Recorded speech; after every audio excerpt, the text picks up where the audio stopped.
دا محرم کې ودونه کول دا جایزه دي کیا؟ خبره داسې ده چې محرم چې دا خو ډېره محترمه میاشت ده، ډېره مکرمه میاشت ده.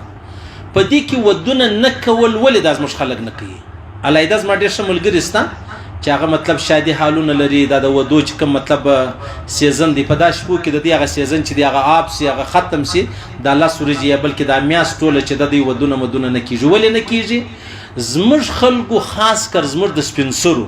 یا زموږ د پخواني سپینږورو دا خیال دی چې دغه میاشت کې دوی خبرې سته. یا خو خبره دا ده چې دا میاشت چې د العیاذ بالله ډېره لویه منحوسه میاشت ده، نو لهذا د دې میاشت د نحوست ته و چې موږ واده نه پکې کوو. نو که ته دا وایې چې دا ډېره منحوسه میاشت ده العیاذ بالله، نو دا منحوسه میاشت چې تا یاده کړې ده ولې؟ الله نه دی ویلي، د الله رسول نه دی ویلي، قرآن نه دی ویلي، حدیث نه دی ویلي، سنت نه دی ویلي، اجماع د علماو نه دی ویلي، قیاس نسته په دې حواله چې یو سړی د په محرم کې واده نه کوي. نو بیا تا څنګه دا خبره وکړله؟ او بیا د الله رسول فرمایي ناسیت نه دی، ناسیت په اسلام کې نسته. ګوره نیکپالي سته، بدپالي نسته. نیکپالي دا معنا د سهار ته راووتلې دکان دې خلاص کړي، یو نیک سړی رالی، یو یتیم رالی، کونډه رالی، یو غریب رالی، لته یو شی واخسته او یاره ماشاءالله بس پر الله ګران و حافظ و عالم مجاهد و تبلیغي و ښه سړی و، ګوندې الله رب العزت وزما ټوله ورځ چې د هغه برکتمنه کړي. دا نیکپالي سته. یا پر لارې باندې روان وي بس یو ځای درسه ورک سولو، بیا چا څه پوښتنه وکړه هغه یو ډېر ښه نوم در واخیستی، نو تا ول او ماشاءالله څنګه ښه اسانه نوم سو، ښایسته نوم سو. نیکپالي سته، بدپالي نسته. یو سړی وایي یاره سهار وختي دی دکان مې خلاص کړی نه دی، ته بیا په پور باندې شی غواړې. زموږ دکانداران څه وایي؟ ته بیا رالې په پور شی غواړې، یا سهار وختي بیا ما دکان خلاص کړی نه دی، ته بیا رالې شی واپسوې. وروره دا ورځ مه راخرابوه. دا خبره په اسلام کې نسته، بالکل یوه ذره نسته. او عجبه خبره دا ده تر نورو میاشتو په دغه محرم چې کومه میاشت د عبادت ثواب زیات دی، چې دا کومه تیره میاشت وه چې دا خود مته خو د حج مسله و، حج خو ځان ته غټ عبادت دی. تر دغه میاشتې د لمانځه، د نفلو، د ذکر، د اذکار، د استغفار، د تلاوت ثواب دغه د محرم د میاشت ثواب ور باندې زیات دی. ولې؟ دا محترمه میاشت ده. نو که چیرې یو سړی په دې میاشت کې واده وکړي، نو دغه واده هم تر دا نورو میاشتې ثواب زیات دی. ولې زیات دی؟ په دې میاشت کې عبادت ثواب زیات دی، نو واده خو مې عبادت دی که نه دی؟ حتی علما فرمایي یو سړی پر نفل مانځه ولاړ دی، یو سړی په خپل واده باندې اخته دی، خپل واده کوي، د واده په مراسمو، په مجلسو، په خبرو اخته دی، دغه د واده ثواب تر هغه نفلي لمانځه ثواب چې دی هغه زیات دی. نو چې خپله دا نکاح چې دغه عبادت سلو، نو عبادت په څنګه ورځ راځي چې دا منحوسه وخت دی یا مطلب میاشت د زه عبادت نه پکې کوم؟ نه دا خبره نه ده، بالکل نه ده. اسلام د دې خبرې سره یوه ذره تعلق نه لري. کې لري زموږ رواجونه دي، کې لري زموږ رسمونه دي. موږ رواجو رسمو دونه تباه کړو که نن یو چا د رواج خلاف خبره وکړله، نو بس جهان پر راو غورځي، صوفیان پر راو غورځي، ملایان پر راو غورځي. وروره پته نه لګېږي څه کیسه ده. وایي دا ملا چې د هغه پلانۍ داسې خبره یې وکړله. سړیه که رسم و رواج په اسلام کې نسته،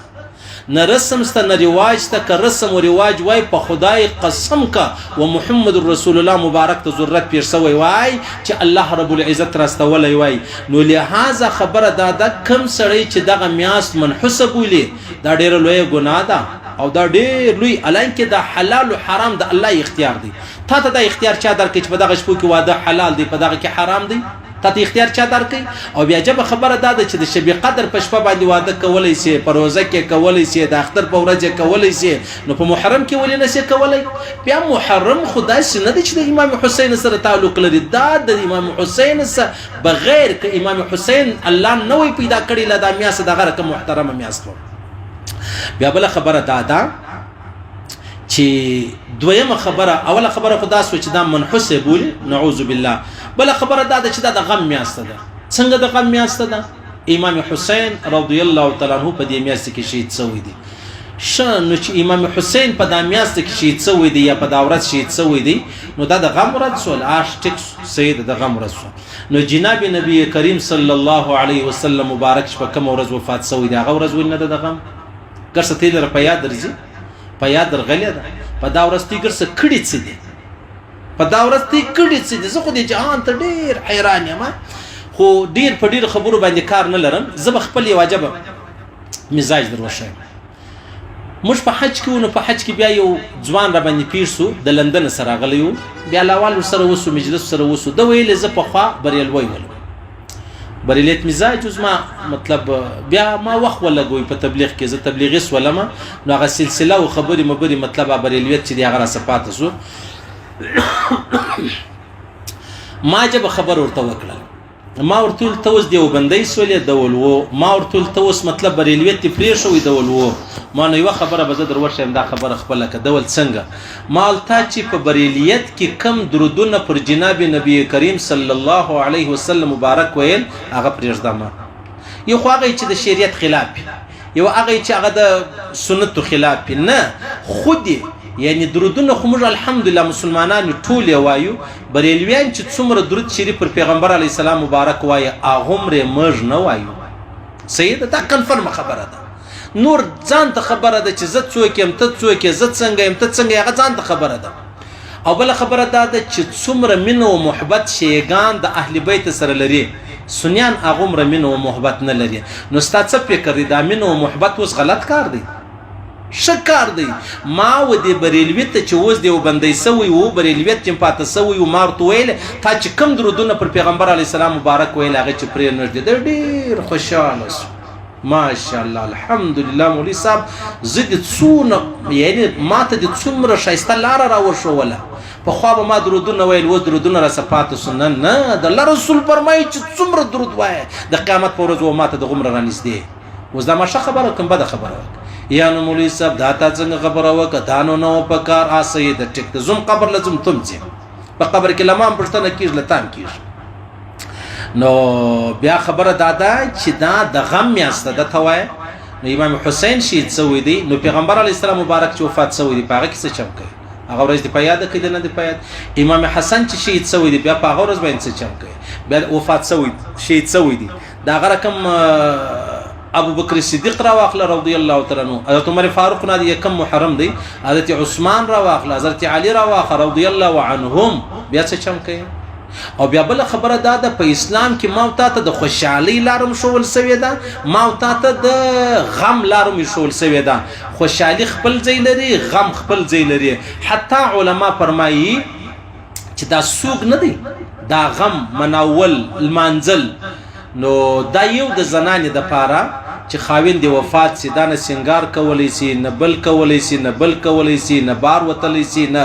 مطلب بار شپې کولای سي دا په خپل عیده کې کچيري بچي و د بچي در پیدا کېدو پرې ک بچي نو څلور میاشتې لس ورځې را واخله صحیح سلو اوس دا عیده ولا دا پر دې شذ ضروري او لازمي خبره ده زموږ ډېر دا رقم شجسته خاوین دی وفات سو بلوز دا په سفر تللی ده خاوین دی وفات سو بلوز دا ګرځي په بازارو کې خاوین دی وفات سو بلوز دا چشکی دا په ودو کې ناشته هغه عیده اعلاني پرسوي نو دلته دا غم چې دی مشته الله شو ولې دی چې څو ورځې دی د نارینه د پاره راواخله د خپل قریبانو خدای دې هر مسلمان وساتي درې ورځې غم دی تر درې ورځې بالا نه د امام حسین رضی الله تعالی عنہ غم خلاړي ختم سو بیا غت الله شهادت ورکي هغه شهادت ورکي چې حضرت عمر فاروق و فرمایل دا سلوړ وکتل خلی لاندې لاس یو صحابي فرمایي چې نبی علی السلام مبارک حضرت عمر فاروق ول د شهید دومره لوی مرتبه چې اسمان ته وکتل خلی لاجنی لاس بیا شهید خو معمولی خبره نه ده سبحان الله نو لہذا دغه چشته غم ستا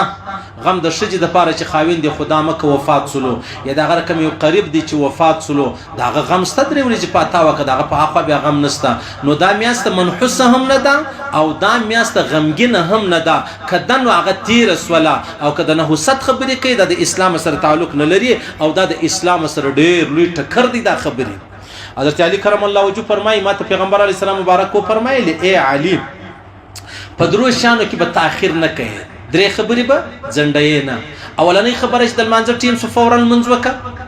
دویمه خبره دا ده چې کله د جنازې ټیم سو جنازه سره ترتیب برابر سو غسل او کفن د پن وسو به جنازه چې د هغه پټه انتظار مکو بس که چیرې جنتی و جری جنت له ورسوا او نعوذ بالله که جهنمی و یا د جنت سلیری و نو به ته څه کوي چې تا ته پروت دی او درېمه خبره ک چیرې د چا بچي د واده وخت ورسېدله نو بیا د واده ترتیب برابر سو یو نیک مرکه رااله مطلب فیصله ور باندې وسوله مشوره ور باندې وسوله فورا یې ورکوه راګرې زومه نو دلته دا خبره ده چې نکاح به ته څه چمکې ته به ټیم نه پکښې باسي دا یو او بله خبره دا ده چې علما فرمایي د بی فاطمه رضی الله تعالی عنها نکاح او واده د حضرت علی کرم الله وجهه سره په محرم کې شوی د محرم په میاشت کې چې امام حسین لا نو پیدا شوی د بی فاطمه رضی الله تعالی عنها نکاح او واده چې د شادي چې دغه شوی ده اوس په یو سړی څنګه راولاړیږي هغه دا د غم میاشت ده یا د چشم میاشت ده العیاذ بالله الله دې موږ وساتي الله دې زموږ مزاج د دین او د اسلام مطابق الله رب العزت زموږ مزاجونه د په خواني رواجونه رسمونه د هندوانو د سکانو د کافرانو د مشرکانو د جاهلانو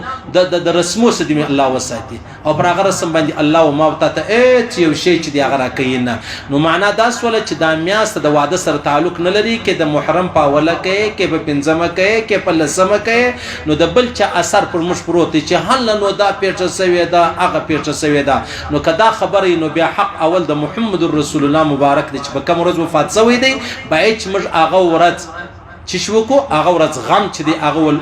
وکو یعنی غم چې دی هغه ول مانزو او په کومه میاشت کې وفات شوی دی العیاذ بالله الله رب العزت موږ توفیق نه راکړي چې موږ د اسلام د دین د قران او د حدیثو د سنتو مخ چې دی ورمسخه کو د خپل دین او اسلام چې دی العیاذ بالله هغه مرڅکو په خپل رسم او رواج باندې ولړو چې بیا پته نه لګیږي دا دین دی اسلام دی آیا که رسم دی رواج دی دا خبرون ختم